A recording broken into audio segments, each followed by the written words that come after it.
What's up, people? It's your boy OT, and welcome to Steadybro. 2 years of grafting, traveling through the 9 realms to go to your placement, and smashing your university exam. You still have your national exams to sit. The national exam is the last exam you sit before you are qualified physician associate and you join the voluntary register. It's a 2-in-1 package, meaning you have to pass both parts of the exam to pass the whole thing. You have the written and you have your OSCE.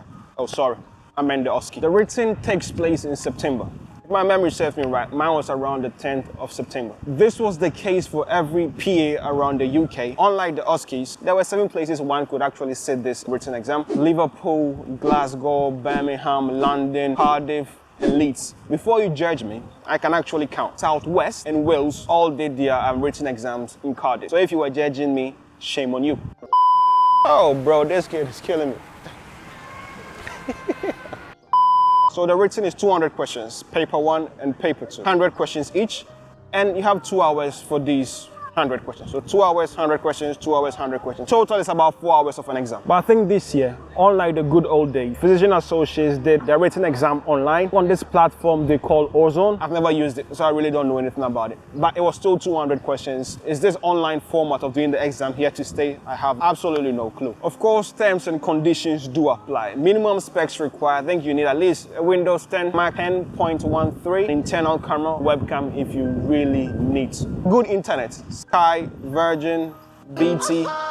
Listen, I'm just joking. You can also have TalkTalk. They will allow you to use TalkTalk for it. As long as your internet is stable, you should be fine. They do not want any backlighting when you are taking the exam. It's basically preventing your screen from glaring. I'm supposing someone will be watching whilst you're taking your exam. That's the only thing I can think about. And I think these guys really don't understand cinema. I need that backlight, that 3-point light to separate myself from the background. The OSCE is held in Liverpool, inside the building of the Royal College of Physicians. There are 14 stations, 8 minutes each, with 2 minutes of reading time. Now 14 stations seem like a lot, but do believe me, it will fly by in a blink of an eye. To pass, you need to achieve the pass mark, which will be calculated on the day of the exam, and at least 10 stations of the 14. Meaning, if you were to smash 9 stations like crazy and just blow and smoke all over the pass mark, and you still don't pass 10 of them, you are not passing. And to be fair, if one reason or the other you are unable to pass at your first attempt, you can always resit it. There's this lovely tweet I saw on Twitter, which I think summarizes quite well.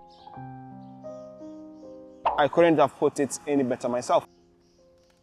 To pass the written, of course, you need to revise your first year and your second year, familiarizing yourself with the matrix, the 1A, the 1B, the 2As. For you to have gotten this far, there is no doubt in my mind that you did it. Just do the same thing and I believe you'll be fine. Just make sure you know your bread and butter. You can leave the esoteric stuff to the people who are interested in it. We all have different ways of studying. However, some studying methods are more effective than others. This period will be quite a stressful period. You are focused, your anxiety levels will be through the roof whilst you are trying to study and prepare yourself for this exam. Just make sure you have some sleep during that period. That classic nose to the book, pulling all-nighters, though it might be what you've trained yourself to do, might not be the most effective way of going about your studies. To be honest with you, that was my method too. Just nose to the book, just go on hours on end. Then, you know, yours truly, the cat lady, she puts me on game on this active recall, which is the idea that instead of you studying everything you can from a book and then vomiting it out on the D-Day, you try to retrieve what you've learned at intervals. That's reinforcing and internalizing what you've learned. After she put me on game, bro, I was recalling everywhere. I was recalling whilst taking the shower, whilst on the toilet, whilst at the gym. Those might not be the proper places to recall stuff, but I just coined this term. I call them mental recalls. You could do this by perhaps after studying something, trying to write down how would you explain the topic you've just learned to someone else. You compare what you've written down to the notes and see the discrepancies therein. You can then reinforce the things you missed. By repeating this a couple of times, you'll be in a better place than just reading books and trying to put everything in your head and then vomit it on the D-Day. As I said, to each their own. You can try it or you can stick to your method. Just make sure it's effective and you can get some sleep. The OSCE, on the other hand, is a teamwork. You need your friends and you need to practice with them. If you are lonely on some COVID restriction vibe, you can always be a pillow warrior. This is when you are legally given the consent to hallucinate, basically seeing your pillow as a person and going through the motions of the different examinations with them. Just make sure your bread and butter are your bread and butter. Know the respiratory, the cardio, the MSK, the neuro. When you have the foundation, you can then build on top. And in my opinion, you'll be absolutely fine. Make sure you get there at least a day before, bro. Unless you live in Liverpool, then your own business. But if you are coming from anywhere else, make sure you get there at least a day before. Book your hotels early, because those hotels are not cheap. These men are raking in all kinds of fee. And if you don't take anything from this video, one thing I do beg you that you take is read the instructions before entering into whatever station. They don't care what you do at the station if it's not what they want. Make sure you read the instructions before you enter the station. I messed up when I was doing mock OSCEs at my university because I didn't thoroughly read the instructions, and I went there and I did a whole mambo jumbo.